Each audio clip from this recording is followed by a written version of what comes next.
What's up, guys? Welcome to episode 24 of the Grappler's Dilemma podcast. Big 2-4, dude. We've been gone for a couple of weeks. That's been pointed out by a number of people at the gym.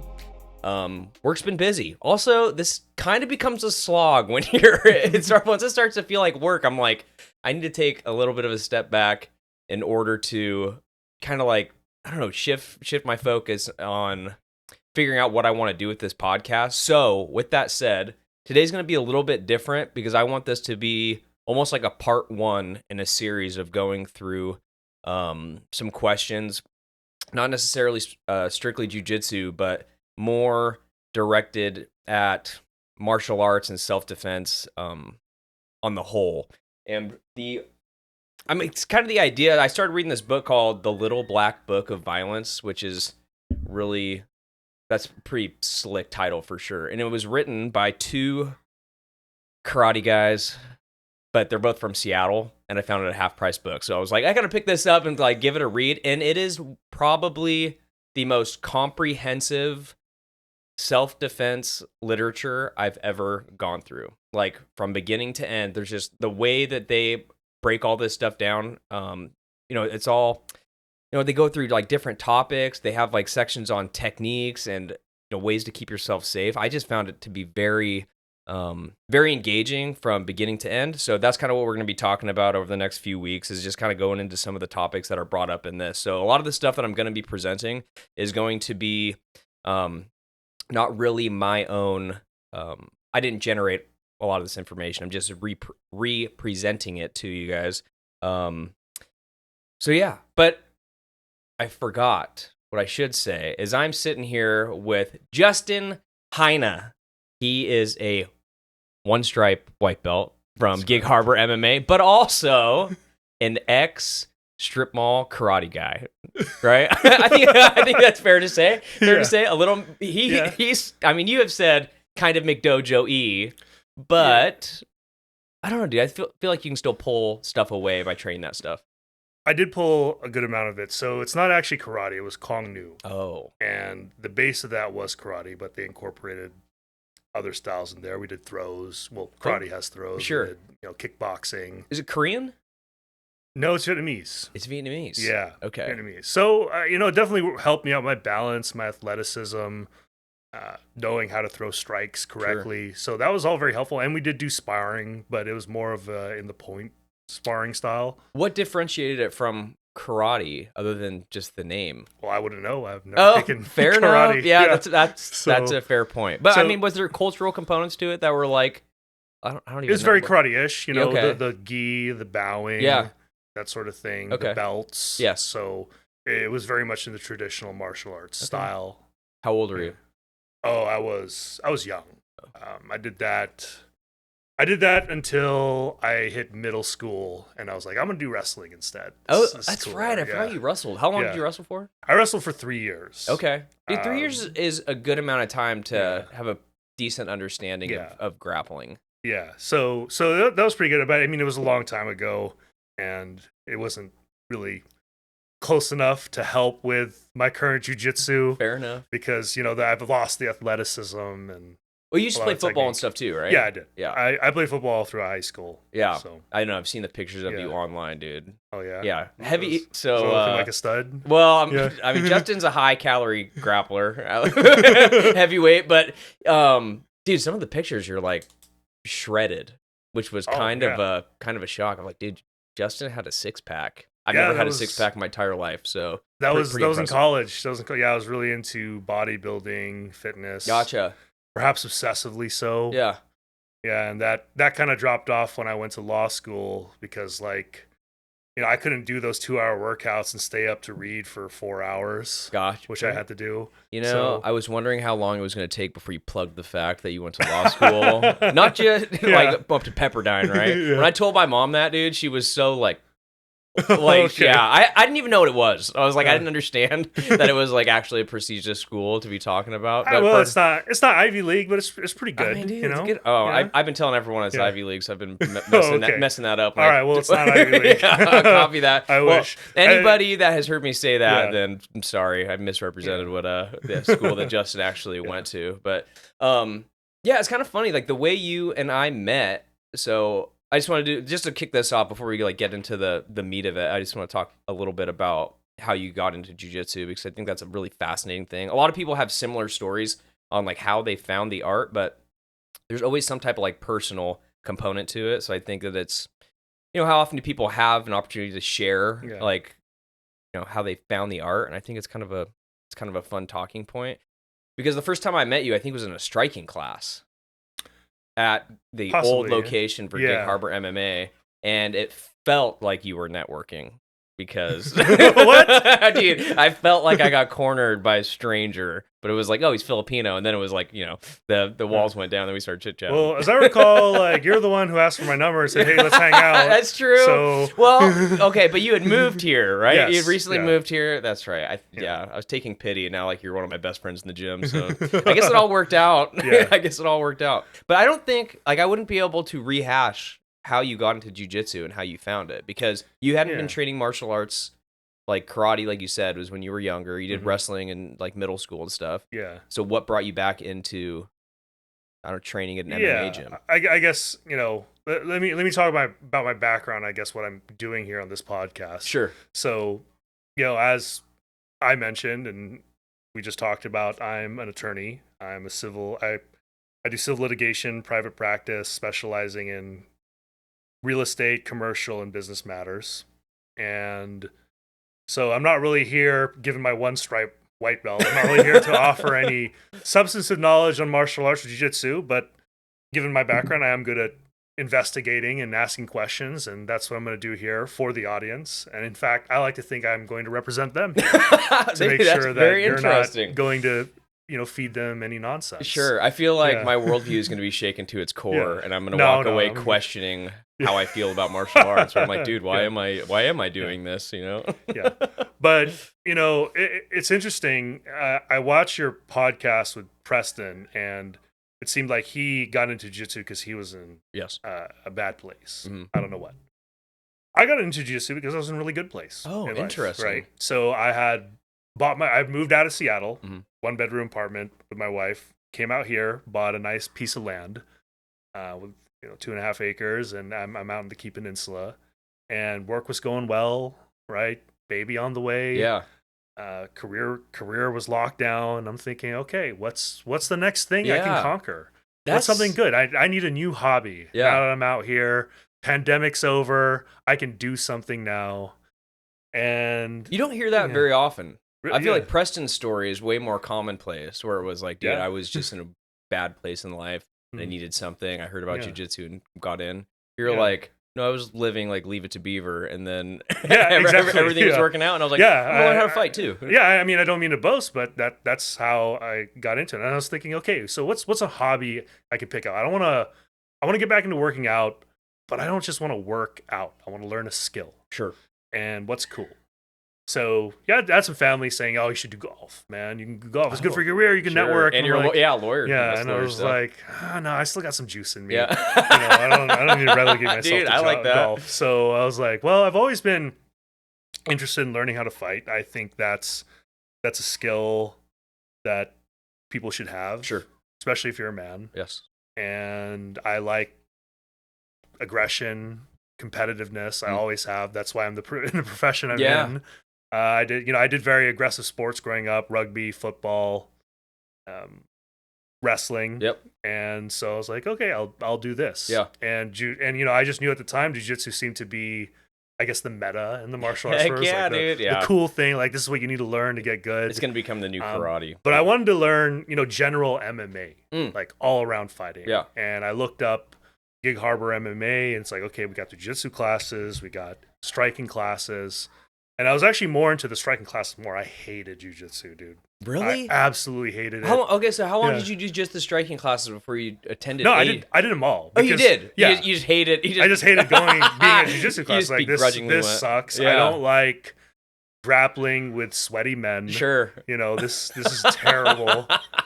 And I couldn't wait. So I'd go to the jiu-jitsu classes Monday, Tuesday, Okay. and then the striking classes Wednesday, Thursday. Gotcha. And after jiu-jitsu class on Tuesday, it would always be like, okay, I made it. Now I can get to like what I really want to Oh, I do. love it. That's And funny. I was doing it because I was like, I didn't like it, but I thought it was like a skill Yeah, that I should learn. sure. You know, it's a very important component of fighting, Yeah, being able to grapple. 100%.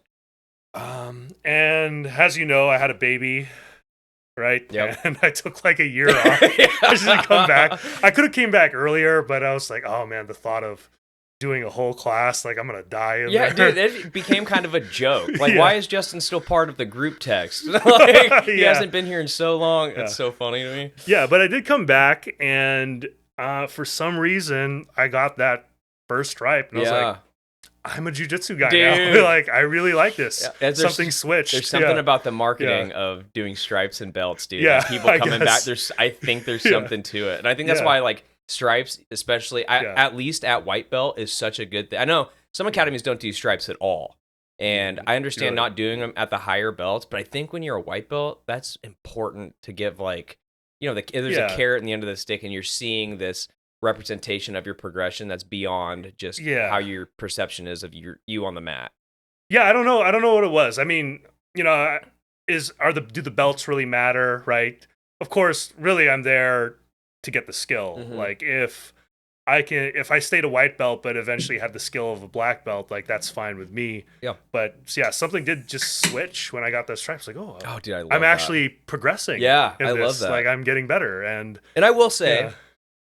that you are like, Yeah. I'm not just blowing smoke. Even so, we recently had a seminar at the academy, and we partnered up for it. And I could feel the difference in the way you were moving and Oh, some of the yeah. stuff that we were drilling. Even like playing guard, like playing off your back as a big guy, where it was like, Yeah. this could become a lot. Like if Yeah. you continue down that path, which is, Yeah. it's awesome to see Yeah. as like training with my friend at the academy. But there's a part in the back of my head where I'm like, this is a really big guy, and then if he starts to really pick this up, it's going to be a Yeah. lot to deal with when it comes to like rolls. Yeah, I love rolling with guys who are smaller than me.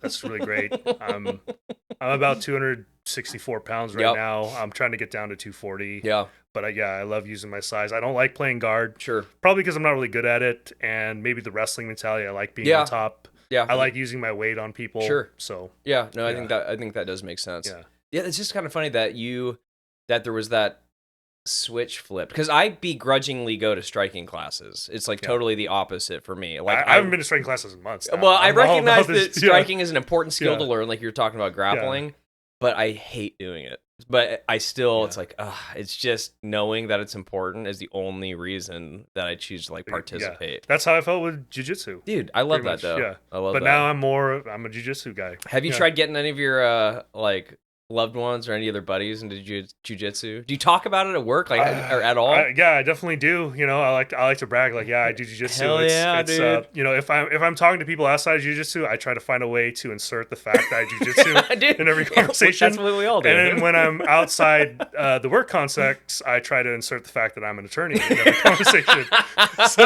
And you're good at it, dude. You're good at it. But no, that's a good introduction. I Yeah. think that is actually like the fact that you found it when you're in a positive place in life is a cool thing, because like I said, like so many people have the opposite story. So to know that it wasn't like this, not desperation move isn't maybe not the right way for me to frame it, but the fact that it was literally you just being like, I need, like, what's this next step? What's another way? I mean, this totally speaks to who you are, but how can I develop myself a little bit more? Like, where am I lacking, and what can I kind of plug into my life as a regular practice in order to increase a skill set. Yeah, I think that's pretty awesome. Maybe I need to be in a bad place to increase my progression, because maybe it hasn't been that. Yeah, dude. It's been kind of slow. So yeah, you're just like, okay, I need something really catastrophic to happen to get my blue belt, like that. Let's hope it doesn't happen. Actually, I don't. Yeah, I'm a 35-year-old hobbyist. That's how I am. Hey, dude, there's no problem with that at all. Anyway, so to get into like the meat of what I wanted to talk about today, so one of the concepts that they were talking about in this book, and I should plug the authors as well. So it's The Little Black Book of Violence: What Every Young Man Needs to Know About Fighting, and it's by a guy named Lawrence A. Kane and Chris Wilder.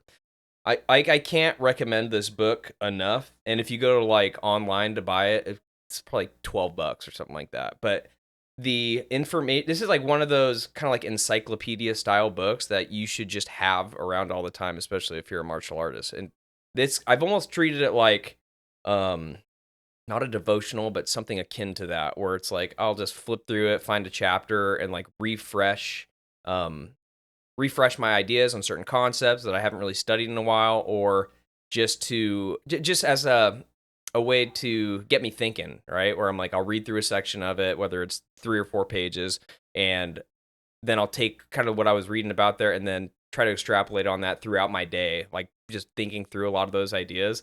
It really, I mean, I know it's not sexy to talk about like the academic side of like martial arts and self-defense, but for me, I think it's kind of important. Like it's an important thing to be thinking about.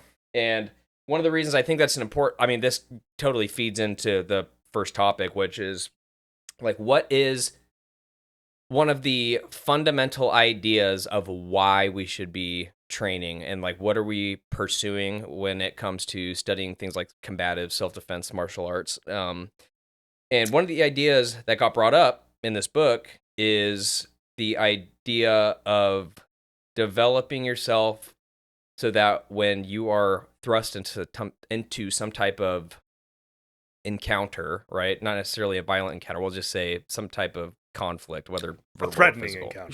Sure. Threatening encounter is developing the ability to respond to this problem and not simply reacting to it. And I actually had to I went and read, or I looked up like the definitions of respond versus react. Like that was the first place I started. Go ahead. That is something actually I want to touch on, because you told me about the topic today a little bit. So I want to ask you first. I haven't read the book. Yep.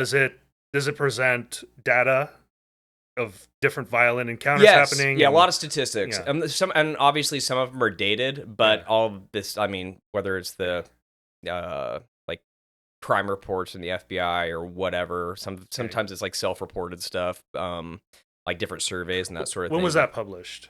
Ooh, that's a good question. Yeah, so maybe they don't have the wealth of online videos that we have today. Yes, I would say. Well, yeah, that is certainly one component of. I guess 2009. Okay, that's not terrible. Yeah, not terrible. I can't even remember when was YouTube really getting big, but good. But before we go into that, I guess I want to ask you, like, what are you trying to have the audience take away from this today? What were you trying to tell them? For all the people that are too lazy to take their martial arts seriously, but like being a partial artist and not a martial artist, because the academic side is part of being a martial artist, I think. I'm just trying to take the information and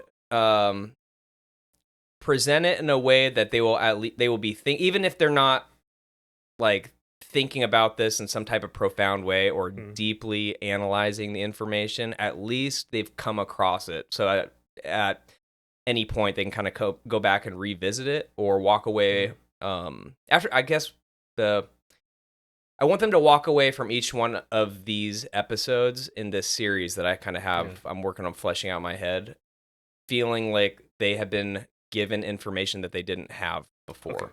Well, what about this episode? Like, what's the specific? This episode specifically, I want to talk about the idea of response, or being able to respond versus reacting in these types of situations, and kind of what that looks like. Like, what does a reaction look like versus what does a response look like? And the definitionally, is that right? Definitionally, I think so. I was gonna say definitively, but I don't think that's define those terms. Yeah, so they seem very like responding synonymous. to something would indicate doing something that is deliberate, thoughtful, more measured, versus reacting as something that's like something that's automatic, maybe emotionally driven, which there is a place for, right? Obviously, when it comes to, what would you say, threatful encounter, some type of potentially violent encounter, that kind of conflict. There's of course a place for. Well, inevitably you're gonna do both. Yeah, if it's a real violent encounter, I would totally agree. But I think that like you can break it down beyond just the okay, we're in the middle of a fight, right? Yeah. This whole thing, like this violent encounter is kicked off, and now punches and kicks are being thrown. I think that the response and reaction makes the most sense to me when you take a step back for what's leading up to that, right? It could be something as simple as, good example, you're sitting in a bar, and some guy is like, "Are you looking at my girlfriend?" Right? So there's a couple of different, like, my initial reaction would probably be like, "Dude, no, get the hell away from me." Like that, my brain would go there first, right? Something kind of defensive or something that's kind of, it's feeding into that type of energy versus like, "Are you looking at my girlfriend?" and having some type of response that you've already thought through. I'm like, my sister died a few years ago, and your girlfriend just looks a lot like her. I'm sorry for staring. That'd be a good one. Just like little stuff like that, right? Where it's like things that you have actually thought through, where it's like if you're presented with that or verbal jujitsu. Verbal. Yeah, there you go. Verbal judo. Verbal judo. And or like I can make anything. Like, what are you looking at? And I was like, dude, I liked your shirt. Like something ridiculous like that, So for me, that kind of is, that exemplifies that idea of a reaction versus a response, right? Something that is thoughtful, and you're more likely to get to your ultimate end game, which would be to avoid some type of physical conflict that would kick off over an interaction like that, versus like, oh, I just responded emotionally and said something defensive, and now our energy is going up and up and up, and now we're nose to nose yelling. But sometimes you have to abate the conflict. So what's the response? The force, evasion. As far as what? Well, violence is. You've identified that violence is going to happen now. Okay. Right. So, I guess, is there a difference between a response or reaction then? I think so.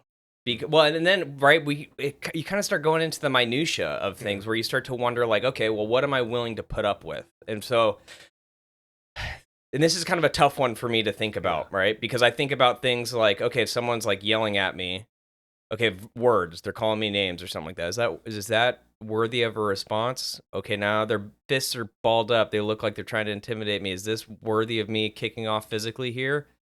If they poke me in the chest, is that where my line is? Yeah. I think you have to kind of establish where those thresholds are before you get into that conflict, right? Where it's like, hey, dude, like simple, okay, I'm being disrespected. I might be losing face in front of my wife or some other loved ones, some friends or whatever. Am I willing to kind of eat that in order to avoid this? Versus like, okay, this guy's poked me in the chest. Okay, I said that like that's not quite enough for me. It is like unwanted touching. It's technically assault. But do I think that I can start bringing this back down off of that, right? Because oftentimes when you see, I mean, we have, again, anecdotal, but tons of video evidence. And, a lot of people respond or will identify that kind of stuff like the push, right? That's not really him initiating a fight. It's almost like that guy is working himself up to be able to actually throw a strike. Like these little nitpicky things like poking you in the chest and things like this. He's getting into war mode. Yeah, he's like, yeah, exactly. Like they call it the monkey dance when you talk to a lot of guys. Threat display. Yeah, there you go. Yeah. No, precisely, right? They're trying to present themselves in a way where theoretically, they're hoping that you're going to back down at that level. And I understand, like you're talking about, it's important for a man to know how to fight. And I understand that it is hard when being faced with that kind of stuff to make the proper decision and actually like I don't know, appear weak, again, lose face, I think, or feel like, have your ego damaged in order to avoid that kind of stuff. But when it comes to, again, like the the violent component of reaction versus response, where I would say that my reaction to someone going like this and poking me in the chest or wagging a finger in front of my face would be to snap that thing off, dude, and take it home with me. But it's probably not the most ideal direction to go with it. But again, right? This, like with anything in self-defense, sometimes, like sometimes it's appropriate, but oftentimes maybe not. I think. Well, I'm not here to give the audience any legal advice. Sure, I can't do that. But in my mind, backing down is probably the best option. Yeah, because there's really only two outcomes if you're going to fight, right? You can lose the fight and get beat up, seriously injured, maybe killed. Yep. Or you can win the fight, and now you have a potential charge. Sure. You have a lawsuit on your hands. Yep. And yes, maybe you'll be able to claim self-defense. Yep. But only after a lot of legal fees paying someone like me. Dude, $200 an hour. Well, I'm $395, but yeah. So at least legally and financially, it's not worth it, unless you actually are really being threatened. Sure. But again, I think that's why you can't abate the threat in any other way besides force. Totally. Totally. And I've heard this said a number of times, through the course of studying this, and that's the idea that you actually, when you're in a fight, there's not just one opponent, there's three. The first opponent is yourself, like dealing with, again, what your potential reactions might be, your emotional and physiological response to being in a stressful situation, your skill set or lack thereof. Yeah. The other person is the second opponent, right? Whatever his skill set is, like overcoming all of this, size, all these little components to it. And then the third one is the legal system, because that's what ultimately is going to come at the backside of all of this. And it's one thing. It's kind of funny because one of the in the next couple weeks, what I want to talk about, because I think the legal ramifications of being in a self-defense situation is the most neglected component to martial artists and their study, because like people just don't. You hear stories about like, fight kicks off, guy gets poked in the chest. The guy that got poked freaking detonates a right hand on the guy's chin, knocks him out. He falls down, hits his head, and dies.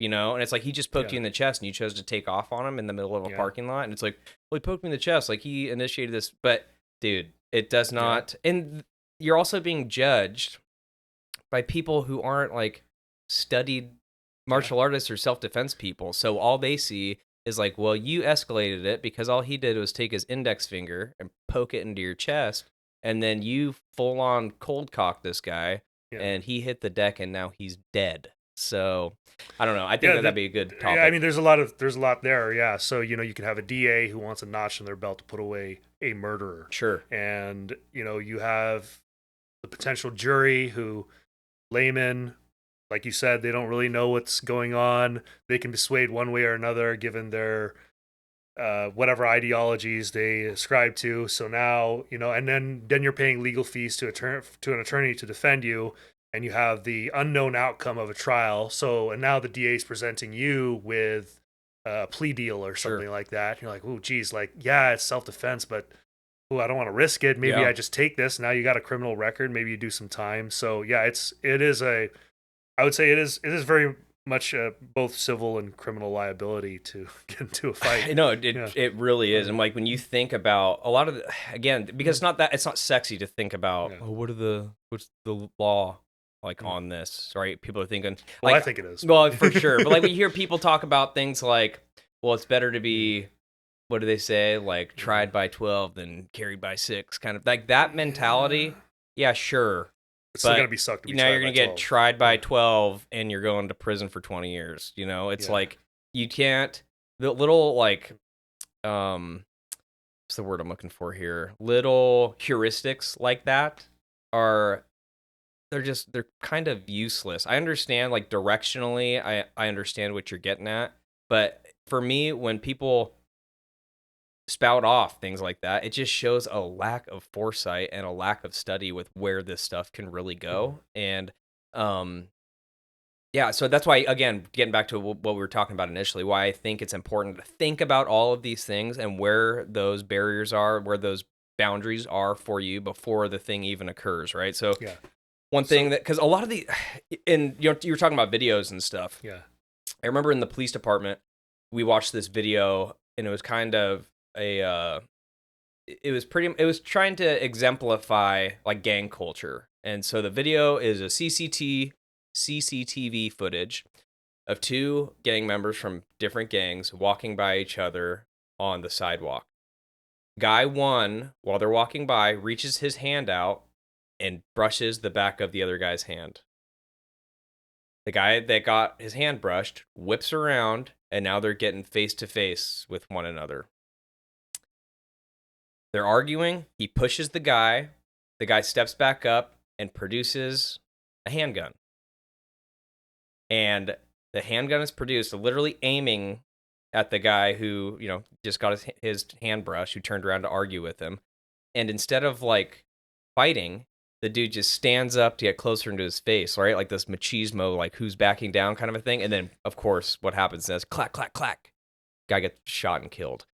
That's an extreme example, but ultimately I think that it is directionally telling of what even like your typical person gets kind of caught up in. And it's like this, okay, what was that little piece of disrespect worth that escalation that ultimately lost you your life? And I think that most fights, again, right, you look on the internet, you're ad nauseum, right? You go through some of these videos and it's like, okay, this guy feels disrespected. That's why this is starting to kick off. And then it's like they can't let it go. And so it's just boom, boom, boom, builds. Some type of violence kicks off, and that's the end of it. I just saw another video recently where it was like a guy in the street, something happens. I think it was kind of a road rage incident. They're arguing. A guy produces a knife, and instead of the guy without the knife making the decision to beat feet and run away and be like, hey, dude, I lost this one, he puts his hands up like he's about to get into a boxing match and then gets slashed across the neck, dies. It's like you see that kind of stuff where it's like that. It's such a, that guy clearly didn't have hadn't gone through the I don't know, the thought exercise of like, well, where is my line? Better decisions could have been made. Certainly. So yeah, okay. Well, that's what I want to touch on. So the legal issues aside, because we're not here to give legal advice. Sure. Again, it sounds like there are certain boundary principles that exist where if something is occurring, you need to act. Yes. Right. You need to act in the furtherance of your safety. Yes. So why don't you describe, like, you have a definition for these boundaries? Because I have one for you, actually. I would love to hear it. Yeah. So I'm going to call it a boundary principle. Okay. And I would say these are specific and enumerated personal rules concerning a commitment to safety and security that, if breached, require you to cause an immediate abatement of the breach, either through force, evasion, maneuver, concealment, negotiation, or calculated acquiescence. Or any other means at your disposal. You might be the most articulate guy I've had on the podcast so far. That's pretty amazing. Abatement. What is that definition? Lessen, mitigate, stop, cease. Yes. So I give some examples, because not everything has to be solved through force. Sure. Right? For example, someone's already got a knife to your face. Yes. They're saying, give me your wallet. Yeah. Maybe that's a time for calculated acquiescence. Sure. But if someone is trying to like take your kid and put him in a van, different. That's not something you can acquiesce to. Sure. Yeah, so for sure. Yeah. Yeah, I think that, like, the boundary principle, I think you have to develop specific situations in your mind and think through them. And fortunately, like when it comes to these types of conflicts, there's a big Venn diagram there, right? Mm-hmm. So you start to, this was the same thing. Again, I hate to, talk shop and bring it back to like cop stories, but you started to learn, like you'd show up to a call, and depending on the call, my first thing would be like, okay, what type of call is it? And if it was like some type of violent crime, okay, then that it was almost like checking a box. Like, okay, I can articulate. I'm headed into a call where there's a violent crime occurring, right? So if it came down to having some type of physical encounter with this, I already have that box checked to my brain. So I'm already leaning in a different direction than if it was like, I'm going to a cold burglary case where there's I'm going to talk to a victim or something like that, and there's no violence, no violence that occurred on this call, right? And there'd be other components where I'm like, okay, hey, it's reported someone saw him with a gun. All right, something like that. I was like, okay, there's another box that just checked, and so like my path is starting to move. And for like in that context, you have lead up time while you're going into these situations, obviously, right? But you can the other, on the civilian side, by going through some of these thought exercises, right? Like talking about the guy in the bar. Like, what are you looking at? Are you looking at my girlfriend? Like, you going through that? Like, okay, I've kind of been here before because I've already thought my way through a situation. Even if it's never going to be exact, like precisely, what I've thought through. But I think that you would have pulled enough wisdom out of like going through those thought experiments and having these types of conversations with other martial artists that you'd be able to walk away from those conversations and have like at least a loose template. And it might be a little bit blurry, but it'll become more clear as the situation starts to evolve and become more clear. So for me, the question, let me make sure I'm understanding this right, is like, how do you develop that kind of a boundary? Well, I was thinking we go into, what do you think are some boundary principles that you think the audience should consider adopting? Okay. Some important ones. Yeah. Well, I would say what's the end game always, right? Is getting home to your family, being safe, making sure your loved ones are protected. So I think that was one. Another component to it, I would say, is you have to be willing to lose face. And you have to be willing to take disrespect and understand that it's like, it's no reflection on you what this person has to say or do in a way that makes you feel disrespected or makes you feel small. I think that's so when you're establishing these boundaries, you need to keep that in mind, right? So if you're like, well, this is my boundary, or this isn't a boundary, like I'm willing to cook a guy for this, but why are you willing to do it? Like, were you simply being disrespected? Were you actually in harm's way with this? Like, you have to be able to really examine that. Like, why is that the boundary? But you have to have this hierarchy, right? So it's like the ultimate goal is to stay safe and make sure your loved ones are safe, right? But maybe, and there's kind of like, I always think about it as is concentric the right word? Concentric circles, right? Where it's like myself and my children and my wife, right? That's in the middle. Yeah. And then it's kind of like a hierarchy of, oh man, I'm trying to think of how allegiances. Yeah, more kind of, right? Yeah, like I'm going responsibility. Yes, I'm more willing to put myself in harm's way to protect my wife and kids than some stranger. I know it just has to be what it is, right?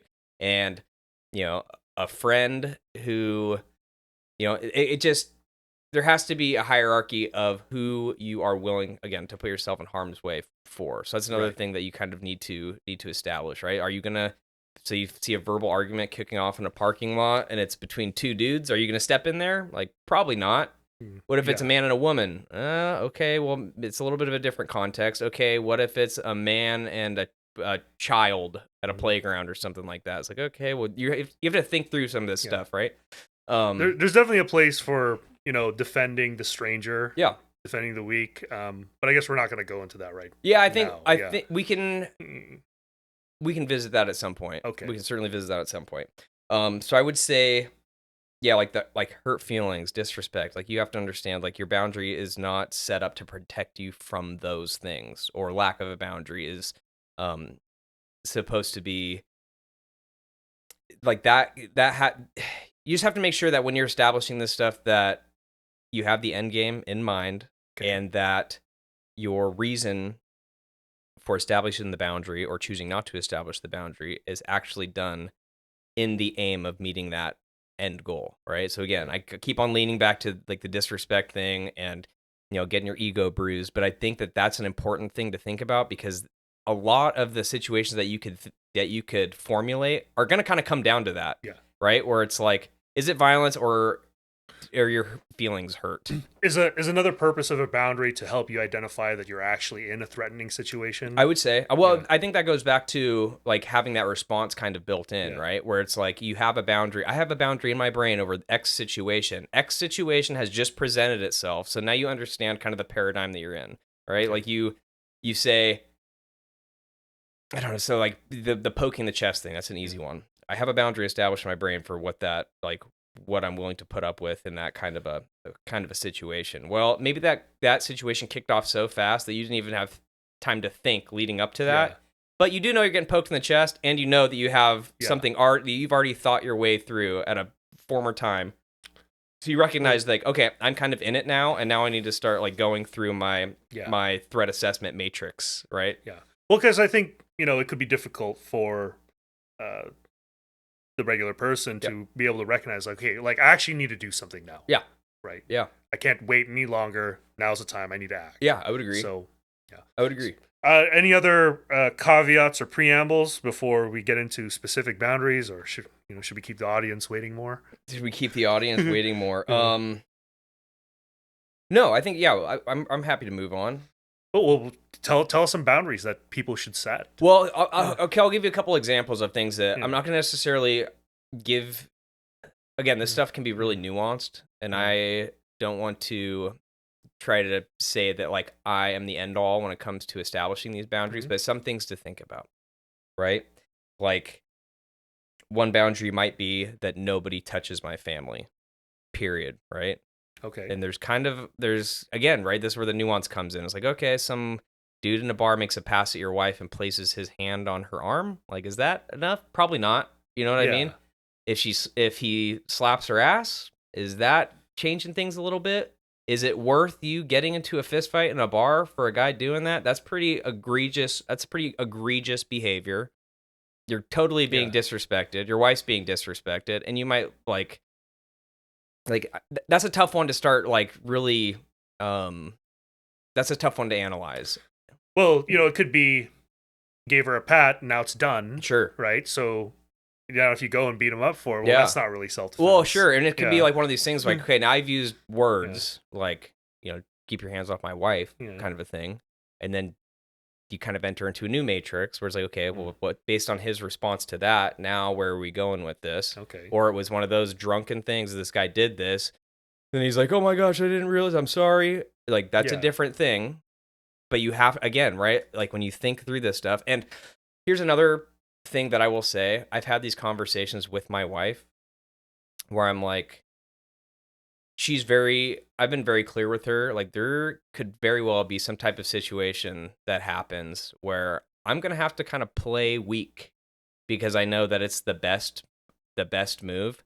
And even if you tell me you wouldn't think about me any different, I just need you to know that this is like a tactical decision and not because I'm unwilling to beat that guy's ass for the sake of, defending your honor or whatever. And I think that that's actually kind of an important conversation to have because, again, it like going back to the ego thing. No guy wants to made look like a punk in front of his wife, right? But that's good. You didn't just say like, "Don't question my decisions, women." Yeah, dude, precisely. Listen, these are fake tears, dude, and I pissed my pants on command to get us out of this. That's good. You've had that conversation in case it ever arises. Another example when we kind of you gave me some notes about this previously. You talked about because this one's pretty obvious, right? You have to defend your family. Yes. But how about you told me like I will not be moved to a secondary location against my will. So this becomes again. I know that it's so bizarre. Like this stuff is not sexy when you talk about crime statistics and stuff when it comes to like martial arts. But I think that it's an important if you want to be like a complete martial artist and you want to exist in this space, these are things that are really important to consider. And the reason that boundary for me is because the statistics of people that were at one location and brought by the the predator or the suspect from location A to location B often ends in murder. Like very high chance that they are moving you either to have some type of I don't want to mess up the algorithm, but SA, right? Like a assault, right? You use your imagination, right? Point A to point B, that occurs, and then death occurs, or some type of maiming or something. Like the statistic is really high. I want to say it's like in excess of like 75% ends in the person being killed on the back half of it. And I wouldn't know that had I not like read this stuff and like looked into it and researched this, right? Or the other one is like I'll never allow myself to be like restrained, right? Restrained and move from one place to another, like little things like that. and it's, I know you can get kind of in the weeds, like, well, would I let myself be blindfolded? Like, would I let myself this? It's kind of there's a lot to consider there. Well, it sounds like it does require, each boundary is not like a hard and fast rule. It Mm-hmm. requires the person in the situation to do a bit of discernment, given the almost infinite amount of nuances Sure. that could occur. But generally, you should not be moved to a secondary Yeah. location against your will. Yeah, 100. Yeah, 100%. I think that, and I think that when you walk into, if you're in a situation like that, God forbid, that just because you like, if you have that in the back of your brain where you understand that this is often what occurs on the other side of this, it's going to put you in a little bit more of a, I don't know. I think your head's going to be in a better place to be successful in navigating that real world problem than if you had never thought about it before. And you're just like, well, I'm just going to kind of like go along with this and like hope for the best with the other side of it, versus like, oh, I know what happens at the end of this story and I'm like not down for it at all. Yeah. And so, you kind of like, yeah, and then you just kind of like push on from there, like little stuff like that. Or, like that's an extreme example, right? Yeah. Versus like, okay, verbal threats. Like, okay, someone like verbally threatening me, and I'm like, this guy's just like talking shit, right? Verbal threats to my family probably are doing the same thing, but again, it comes down to like, you're gonna feel a little bit more of an inclination to step in and do something there. I would think, I think, yeah. Okay, well then, so we got some obvious ones. Don't let anyone touch my family. Don't be moved to a secondary location. What's something that might be less obvious? Like, okay, you do have to do something because statistics show something bad's going to happen if you let it to continue, but it may not be obvious to the layman viewer that this is a serious situation. Yeah, I would, dude. Yeah. This is something, and maybe this is obvious, but I feel like when I have talked to people in the past, or I've even seen this manifest in a way that, like, you get into some type of verbal again, we'll go to the bar scenario, right? Like, ultimately, self-defense comes down to, like, don't go do stupid things with stupid people in stupid places, right? Like, just, if you cover those three bases, you're probably going to stay out of a lot of trouble. But if you get into some type of verbal argument, or even if it's, like, not necessarily threatening, I mean, there is always going to be this component. If you're screaming at back and forth with some guy at a bar, that has a way of cooking off. But dude, leave. Like, it's not worth it. You might, in the back of your head, be like, okay, well, I just got into this verbal argument, I had this adrenaline dump, I'm just going to go back to hanging out, pretend like nothing happened. But dude, something did happen. Did happen, and it's totally appropriate, even if you're with buddies, like, hey, I think we should get out of here. Like, that kind of stuff. But because I've seen people, I mean, it has where they don't recognize that they were just in, like, and of course, like, especially when the alcohol is flowing, right? People are a little bit less perceptive with things like that. But when something like that happens, even if it feels like kind of low level, maybe it wasn't low level for the guy you were just arguing with, right? Now he's going to his car to get a gun or something like that. Yeah. So I would say that is one thing, like just remove yourself and get gone versus hanging out. So I guess if we were to articulate the principle here is I will not remain in a location where someone is making threat displays towards me. Sure, totally. Or, I mean, it doesn't even have to be towards you, dude. Like, you're in a bar and a fight cooks off, right? Yeah. And one guy gets his ass beat. Okay. You're not even involved.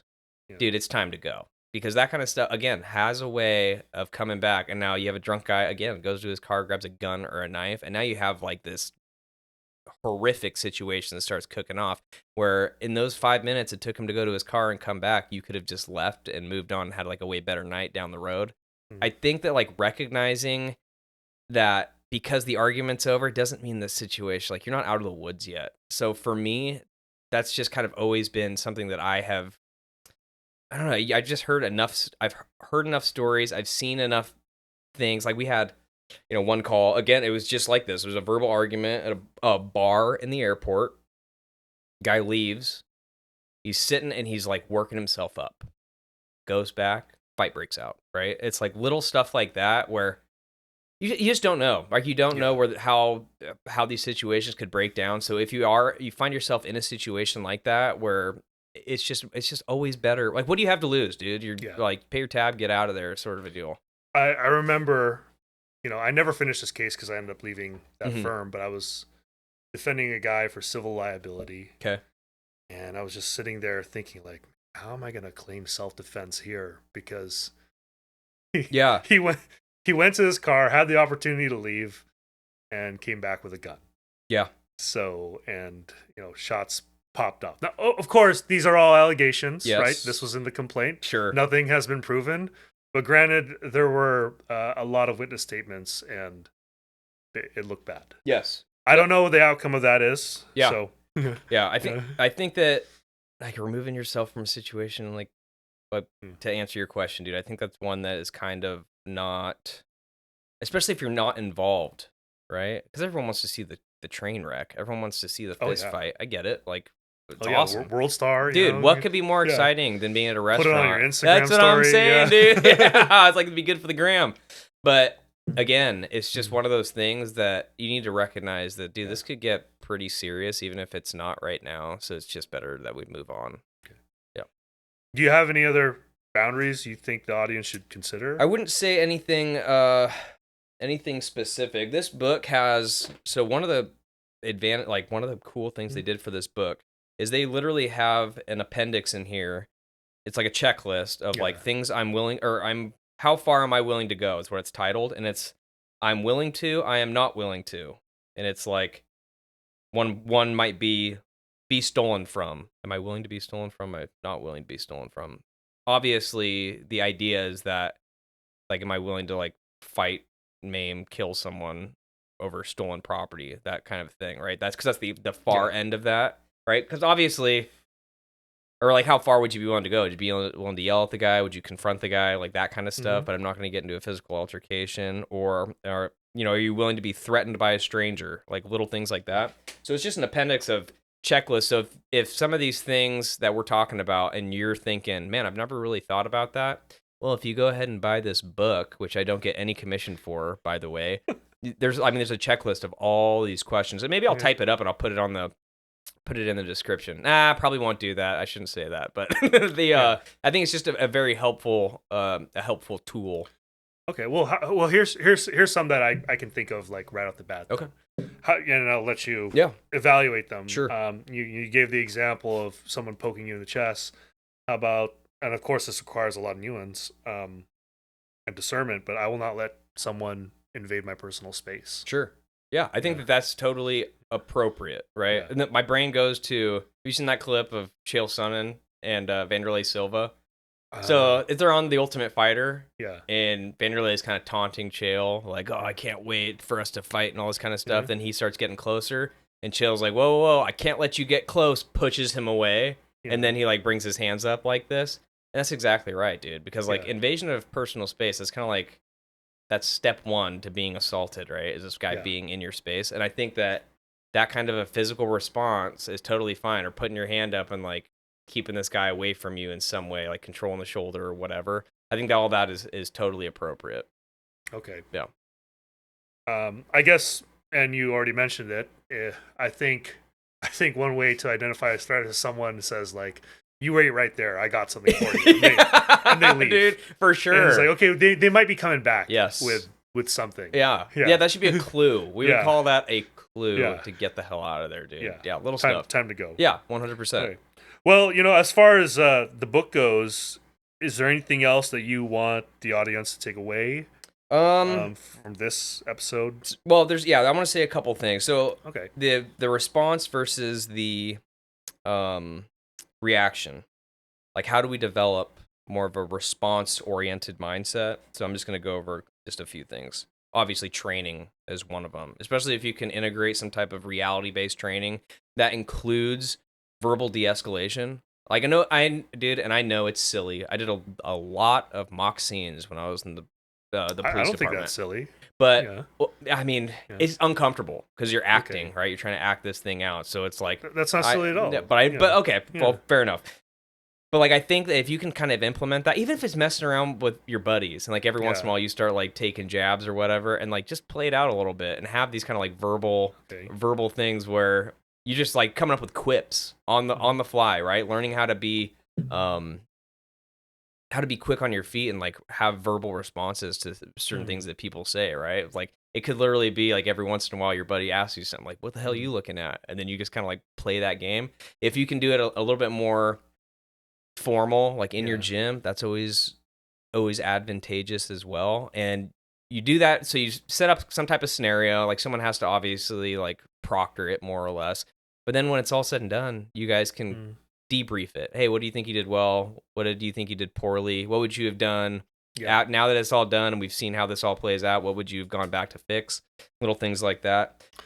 Here's why that's not silly. Sure. If you look at other professions. Well, I don't find it. Let me clarify. I don't find it silly. I think that a lot of people would hear this and think like that seems a little bit overkill. Well, then I guess I'll tell the audience why maybe they shouldn't consider it silly. If you look at other professions, they do acting out situations. They do that in sales, selling to someone, right? If you're a salesman, you're training how to do sales. Okay, here's what you say. Here's if they make this objection, you say that. Yep. Here, let's try it out. Yeah.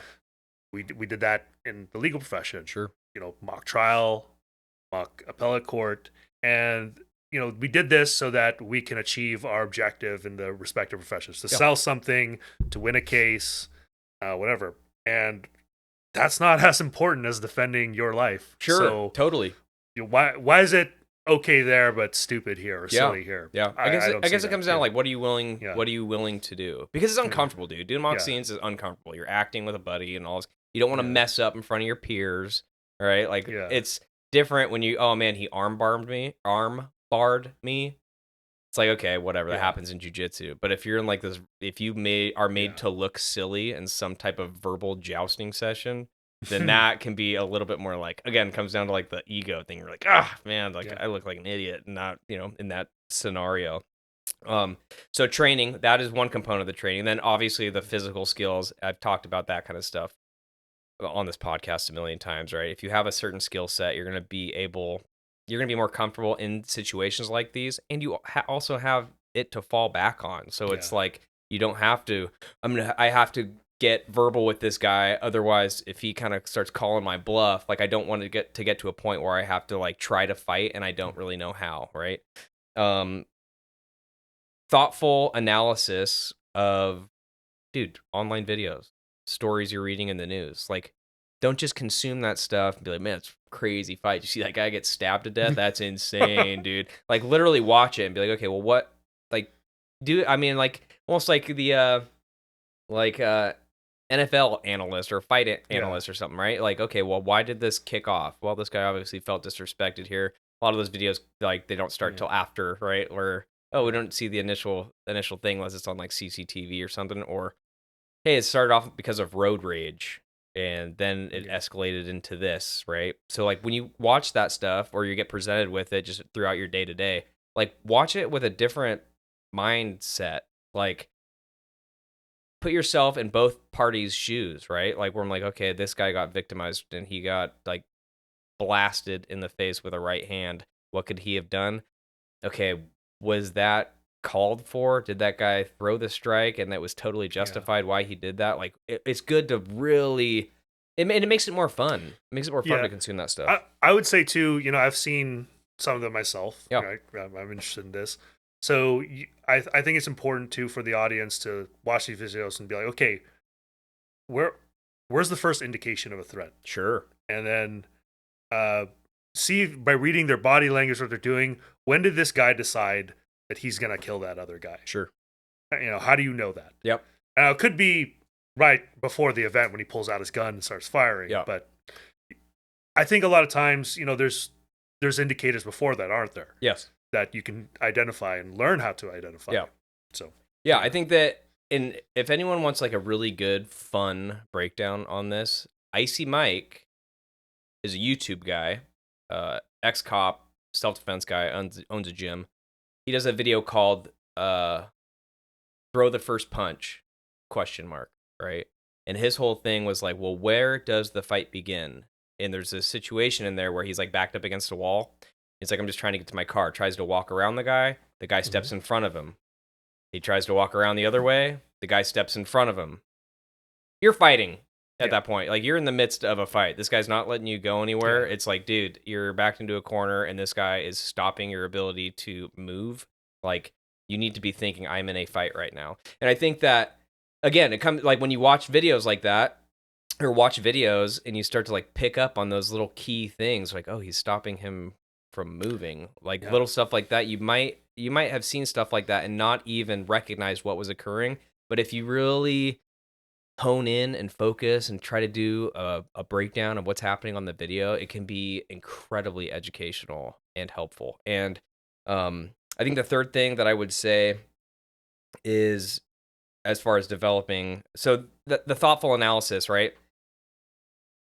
Going back to my second point that I was just making, like when you're able to make those kind of analyses, I don't know, yeah. When you get put in that situation, you're going to be more likely to realize you're in that situation, right? Like, you watch a video, again, talking about the Icy Mike breakdown, and then you find yourself, this guy's stopping my path. I tried to walk around him, and I said, hey, just leave me alone. I'm trying to go here. And he stepped in front of me again. Hopefully that would trigger whatever connection you had to analyzing that video to be like, oh, I'm in this situation right now. That's what this is.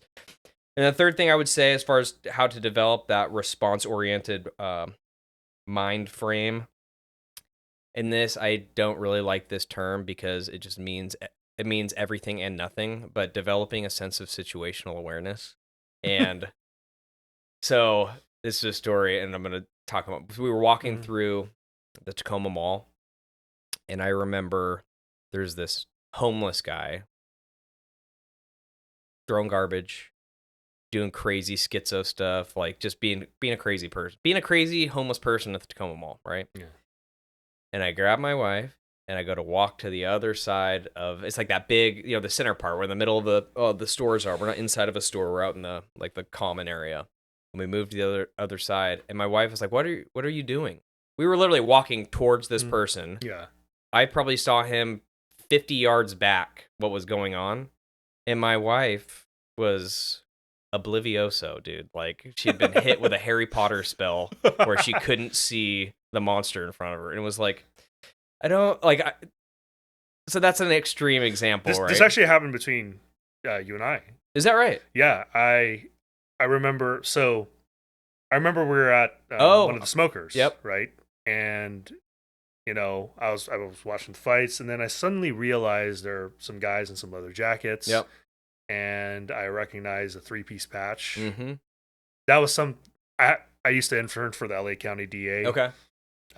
Prosecuting gang-related murders, and they did this whole seminar on biker gangs, outlaw biker gangs, and the 3-piece patch and all that. And I was like, oh my gosh, that's an outlaw biker gang right there, those members. And I had to turn to you like, hey man, look, it's like, yeah, I knew that. Yeah, I was like, that was the first thing I keyed in on when we walked in. Like, it took me a while. Yeah, that is kind of funny. I don't know, but it's easy.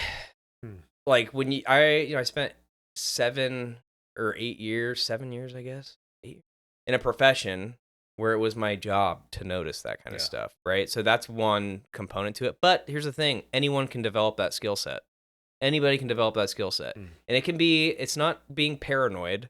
It really is just recognizing little things, right? Like, for instance, I would never have known this had it not been, again, for working the job that I worked. But, right, sometimes homeless people will steal clothes, but oddly enough, they never seem to steal shoes. So you will find people where you're like, man, something smells like a homeless person, and my eyes will always go to the feet. And if they're wearing like nice clothes, and their shoes look like they've been walking down the I-5 corridor for the last 3 years and never got a new pair of shoes, like little things like that you start to key in on. And even now it's like, play little games with my kids where like we're walking through the store, and you're like, who do you think is the biggest threat in the room? And of course they're like, you are, Dad. No, I'm just kidding. But it'll be like Parker will be like, oh, that guy's pretty big. I'm like, oh, that's a good point. That guy's pretty big, right? And you can start off with little things like that, like to develop that type of awareness, or printing, concealed carry, right? Yeah. One thing about concealed carry, these are just like little tidbits of things that you can develop on your own just by, through research to a certain degree, but just just going out there in the real world and looking for a lot of this stuff, right? You see a clip on someone's pocket, all right? It's like, okay, that's probably a knife, multi-tool at the very least, right? You can recognize things like that. Yeah. One thing that's very common for someone that's concealed carrying is like checking it, all right? Yeah. They can become obsessed with it. And that was one thing that I had learned watching videos on suspects, like pre-shooting or pre-attack, like pre-attack indicator, where it's like they're touching it, just tapping it. For people that are just listening, I'm like tapping my abdomen area, like where you would carry a appendix mounted firearm or a knife in a jacket pocket, right? And it's like almost like a safety blanket. Like they're recognizing that they're in some type of situation, talking to the police, and they're just like, they keep on making sure that their life vest is still there, right? Their their emergency boat to get off once the Titanic goes down, right? So it's like little things like that, or like looking for like printing on someone, on their t-shirts, seeing a guy with a Vortex optics hat in a mall being like, guy's probably carrying a gun, right? Little indicators like that, where I think if you walk out, you go to Target or whatever, and you just choose to start looking for stuff like that, you will invariably start to develop an eye for things that look out of place, or things that you'll just start you will start picking up on that kind of stuff. Now, it sounds like the Vortex hat thing. Maybe are you advocating that the audience maybe stereotype a little bit? Well, right, dude. Listen, 100%. You should be stereotyping. All right. Like stereotypes exist for a reason, and I think like if someone's wearing a shirt that says God, guns, and faith, right? Or something like that. Or it's like, okay, I kind of have an idea of what this person's about, or a big Second Amendment shirt, that sort of thing. Like little things like that. And I'm choosing to poke fun at my own type of person, obviously. Like there's other stereotypes you can throw into the mix as well. But, they always say, you hear that whole adage of like, don't judge a book by its cover. But that's how you judge a book, dude. It's like you look at the cover and then you kind of have an idea of what the book is, So like little things like that. But also, someone can look benign, but actually be very dangerous. 100%. Yeah, which is again right. That is totally the case, right? I'm just trying to have obvious examples of like what you could go out there and be looking for. I guess without the requisite information, you're just kind of going off probabilities. Yeah, totally. You're just kind of going off probabilities. I think that's exactly right. But yeah, you just start to develop an eye for that sort of thing. And it's like you're checking I think they call it 5s and 25s, right? You're kind of being mindful of what's 5 yards in front of you, but also 25 yards down the mall where the homeless guy is throwing garbage and being a crazy person, right? So like just little stuff like that. And if you just, next time you go out, just think, I'm going to go try to do as much threat assessment as I possibly can when I go to the grocery store. Just go do that for fun, and you will start to develop stuff like that. And you go sit into a bar, right? And you see certain crowds of people hanging out in there. Like you're talking about the smokers, right? It's like, oh, there we go. Outlaw motorcycle gang sitting 3 rows of seats away from us. Like that's something to kind of be mindful of, like little things like that. So yeah, those are my 3 things: the training, thoughtful analysis, and situational awareness. Now, just to protect you, this is not to say, right, that your previous employer had a policy of profiling. No, we would never. Okay. I would never suggest that we profile people. Ever. Of course. No, dude. No. Okay. That's illegal. Okay. Well, yeah, go ahead. Anything else on that, or can we get to some some side miscellaneous questions? Let's get to some miscellaneous questions. I feel like I kind of rambled on a little bit about that stuff, but what do we got? Okay, well, I guess why don't you talk about some of the differences? Maybe this has been brought up in your podcast before.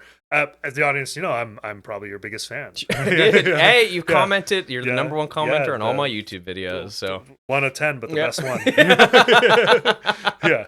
So maybe you can talk about a bit about traditional martial arts versus modern combat sports. Yeah. The place of each, advantages, disadvantages. Yeah, we have talked about this a lot on the podcast, and honestly, now like after we had just talked about this, I think that there is a reason why it was 2 karate guys that wrote this book. Because I think that traditional martial arts tends to have a more holistic view of martial arts, self-defense, and fighting. the soft skills, but they don't tend to do the hard skills as well. When I say hard skills, I mean like physical attributes, like knowing how to grapple, knowing how to strike, knowing how to use weapons in a way that's effective, right? They may give like some lip service or do some rudimentary things with weapons, but a lot of it is very paint by the numbers. He does this, I do this.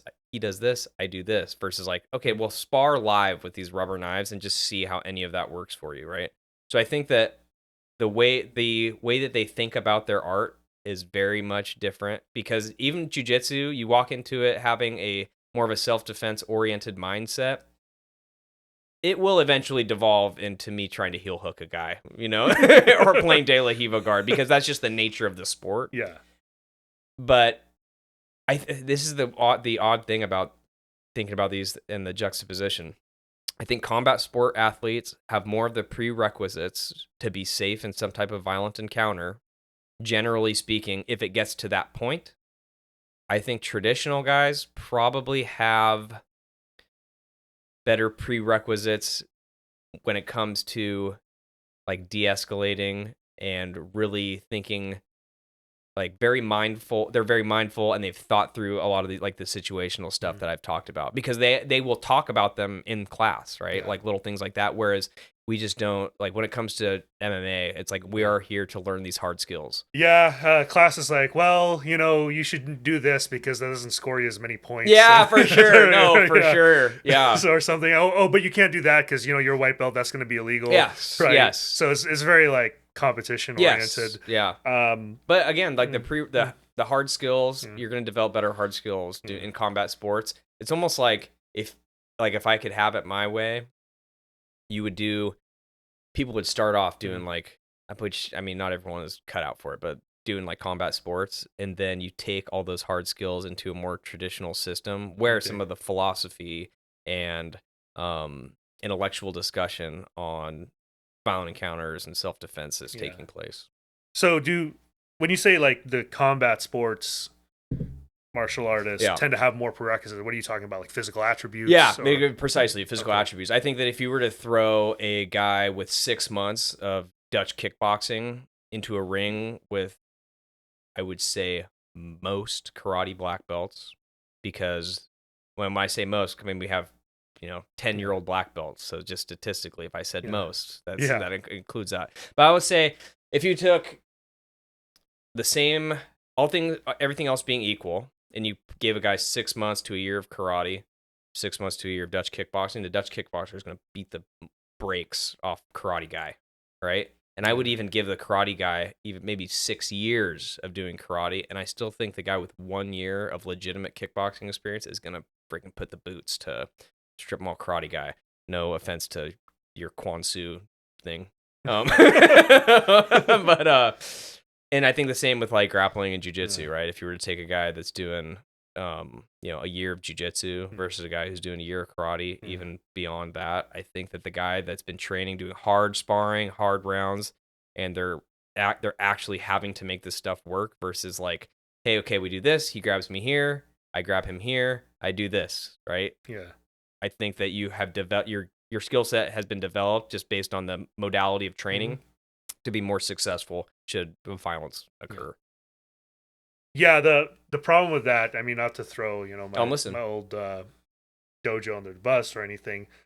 Maybe I was getting good, but it didn't feel like I was actually getting better at fighting. Yeah, I would agree. Yeah, I could throw a flying spinning roundhouse. Sure, I could throw a side kick pretty well. Yes, but I kept thinking like, man, I don't think I should try this in a real fight. That's good. And the fights I got, and it was a young age too. Sure. So who knows? Maybe if I was doing it as an adult, it would be different. Yeah. I don't know. Maybe not though. Yeah. But no, I agree with you. Yeah. Like, to be clear, like I don't think generally speaking the traditional arts the hard skills are very lacking. So like, yeah, and this is all talking from my own experience of training traditional styles, but like there was just more discussion of like the stuff we were just talking about, like response versus react, de-escalation, verbal judo, that kind of stuff, where we just don't, that just doesn't exist in a jiu-jitsu academy. No. Yeah. No, I don't recall ever having that talk or retrain. Yeah. Do you think there's maybe kind of like also, the meatheads gravitate towards the combat sports. Sure. Yeah. No, I think Yeah. that's very, Yeah. very clear. But I still Yeah. think, and I think that the onus is on, because you can develop yourself into Yeah. like a pretty traditionally minded martial artist, Yeah. and while training at like a jiu-jitsu academy. Like there is a lot of talk about, especially when you hear guys like Hickson talk about honor and a certain code you're living by, and Yeah. but yeah, I would say that for sure. Okay. And then let's talk about pretty big topic in the internet space right now. Yes. How the rise of social media and online platforms and all the changes that's making, but Yep. specifically the changes in martial arts and how techniques are learned, shared, Yep. developed, that sort of thing.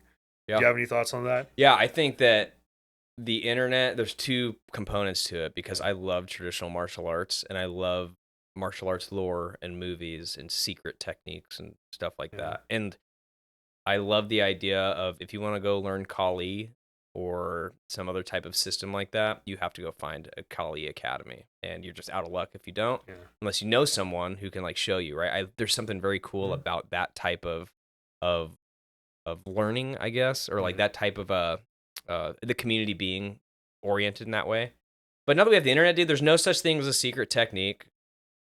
Every style is going to be criticized into the ground, and I think that's actually it's a positive for the purpose of developing the most effective martial arts, right? It's very easy to see, like, well, this clearly doesn't work. We've seen someone try it X amount of times. It just simply doesn't work. We know this works because we've seen it manifest over and over again on video, right? So I think that it is starting to trim away the fat.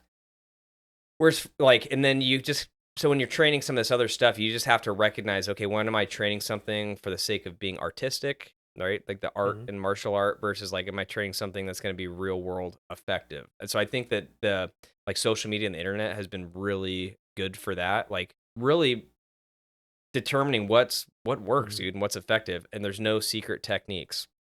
I think it's also a good way to be presented with arts that you might not have given any time to. Like I remember when I first started seeing like Kali and knife videos, and now like I find that stuff so awesome. And I never probably wouldn't have been um not initiated, introduced to it, had it not been for like internet videos and social media. And then when you get into that, there's all these communities online where you can like talk and share videos back and forth. I'm like, hey, dude, I found this very effective. You don't have a Kali gym around you. You and a couple buddies can go do this and watch through this video series, right? You can also learn from the best martial artists in the world in their respective space, right? Like you go on to BJJ Fanatics, and it's like, hundreds, if not thousands of hours of content being put out by the best practitioners in the world. And there's just no secrets. This is what I do to win world championships. This is what I've been doing. This is how I train it. This is how you can implement it in your gym. I think the internet, for all the issues that it has given society, as far as the martial arts go, I think that it's really a positive thing. Yeah, for sure. I can tell you that, I as a white belt, of course, I go on and Heck yeah, look at techniques, Yep. how to do this, how to do that, and I Yeah. can tell you that any technique I've watched on TikTok or YouTube and tried to do in a live role, I've never been able to successfully Sure. execute. Yeah. Well, I think that's when training partners Yeah. comes in, Yeah. right? Where it's like video only does so much, but like me and Preston and, me and Cody, we used to like, hey, I saw this thing, and then we'd like watch it, and then we just drill it over and over Yeah. again. And where you work out like those little details in real time with another human body. But the other component, That's what I need to get on. heck yeah, actually. buddy. Yeah, dude. Yeah. No, for sure. Yeah, no, I just see it and like, oh yeah, I could probably pull that. That looks simple, like a Darce, and I couldn't do it. Yeah, dude, no, I totally get it. Yeah. But there's also been stuff that's like become part of my game that I saw on a 30-second Instagram reel that I use very effectively, right? And then the last thing I'll say What would about that be? well, I don't even know what I would call it. It's like this collar choke that happens over. So you're in half guard. You overhook their arm and reach through and grab their lapel. So you're grabbing their lapel, and then you grab, it's almost like kind of a cross-collar choke in a way, and then it's so hard for me to describe this. I'm trying to do it in a way that like the audience I will was hear thinking it. maybe there's like a name for the move. I don't know. Like I don't know what the name is. Something. No, it's just like this cross-collar choke variation that I've been. I saw the video. I was like, that looks so simple. I don't know. Don't think it would work. You can put a link to the video in the description. There you go. Yeah. And then the last thing I would say is the internet and the communities on the internet. Right. Again, no secret techniques, but it also allows you to develop yourself. It allows you to become the exact martial artist you want to be. Right. We're no longer in the times where like karate guys are karate guys, jiu-jitsu guys are jiu-jitsu guys. Like if you want to be a jiu-jitsu guy and then learn how to do, I keep on going back to Kali because me and Travis are going to start doing that on Sundays, but you can start to bring that in just because you want to like learn more martial arts. And I think that is like, it's such a beautiful thing that we've gotten past this idea that you have to shoehorn yourself into one specific lane and one style. Even if you don't have access to like legitimate instructors in the real world, there's so much content online that you can do some really cool, beneficial stuff just by exploring those spaces. Okay.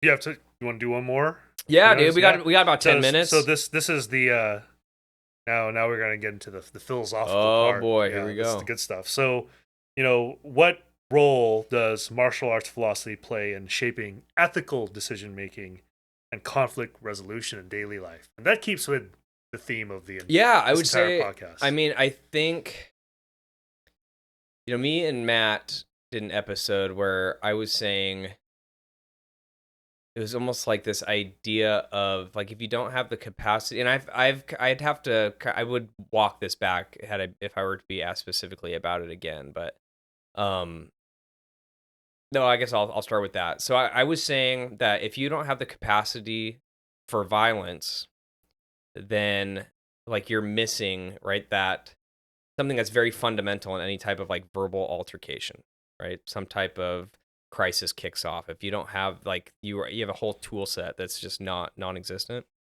And someone commented on that video and was like, well, anyone can do harm, which made me realize like, yeah, that's not what I guess that's not what I'm talking about. It's not harm in and of itself. It's the ability, it's having the capacity for violence as a way in service of other people or some type of ethical end, right? Yes, anyone can walk into a building and become an active killer with, firearms or knives and this sort of thing. But there, to a certain degree, he and I were kind of talking past one another.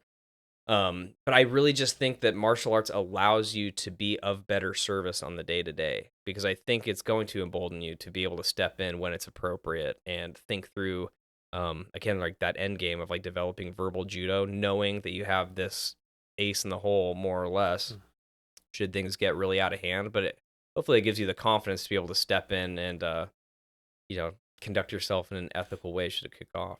Yeah, it sounds like, going back to my definition of boundaries, you had your options, right? Yeah. You had maneuver, evasion. Well, I guess if you don't have this, you don't have the option of force. Sure. And that's, yeah, sometimes it has to be force. Yeah, for sure. And if it has to be force, you better hope that you have a toolkit to be able to deal with that, right? Okay. Like all the other stuff is like, so the way I'm thinking about it is like, if violence is the end of the confrontation, right? If you don't have evasion, it's like, okay, well, violence was already the primary thing that was going to occur, right? I can't remember what the other thing you said. It's like, that's the violent encounter is the most fundamental component there, and it's the worst thing that could befall you, right? Where it's like, it's just what you just gotta have it, dude. You gotta have it. You gotta be able to use force. Gotta be able to use force. Yeah. This goes back to a conversation I do. I believe that all power is grounded in force. Force doctrine. Yeah. All power is grounded in force. Yeah. I think there's certain. I've quoted this a number of times, but I'll say it one more time, and I think I probably say it a little bit different every time. So, but it's from the book Ender's Game. Have you heard this quote before? I read that book. You did read that book. Okay. Well, the quote, and honestly, I got it secondhand from Ryan Hall, who's a jiu-jitsu world champ, UFC fighter, and it's those who are incapable of great violence will forever be subject to those who are. And I think that's pretty poetic, and it's directionally very much correct. And that brings us to almost the hour and a half mark, dude. I was sitting down here thinking, like, when Justin got here, I was like, well, we'll do like a half hour. I want to see, like, that may be all I have to say about this topic. So, and he was like, oh, really? That's it? I should have had a little bit of faith that you were going to really be able to start driving this conversation, given that you are a $390 an hour lawyer. So 95, but who's counting? Yeah, but who's counting, dude? Anyway, guys. Oh, at the end of the episodes, you have to give the os. You know that? Oh, okay. You've listened to him, so I'll give my tagline, and then we both hit an os, and then turn it off. Eventually, my guests will all be so familiar with the show that I don't even have to give the instruction anymore. But we'll wait till we get to 120 episodes and not just number 24. But thank you guys for listening. This has been the Grappler's Dilemma podcast. If you want to get in touch with me, questions, concerns, bitches, moans, groans, rumors, I'm on Instagram at the Grappler's Dilemma. I am also on YouTube at the Grappler's Dilemma, and my Gmail, the Grappler's Dilemma podcast at gmail.com, which has actually been getting a lot of action, oddly enough, from, like, I guess I don't want to be, like, not condescending. I don't want to be insulting. But, like, a lot of people that seem like they got something to sell that want to be on the podcast. Really bizarre. But, yeah, thank you guys for listening. Sorry about missing those 2 weeks. We're back on it, though. We are back on the ball. Hopefully, Justin can be, like, the Echo Charles to my Jocko Willing. And but be we're here different. more often. But, we are a little bit different. We don't have black belts. Yeah, that is very true. And I'm not a badass like him. And I think that you're a little bit more articulate than Echo. So there you go. Thank you guys for listening. And with that, train hard, stay safe. Os.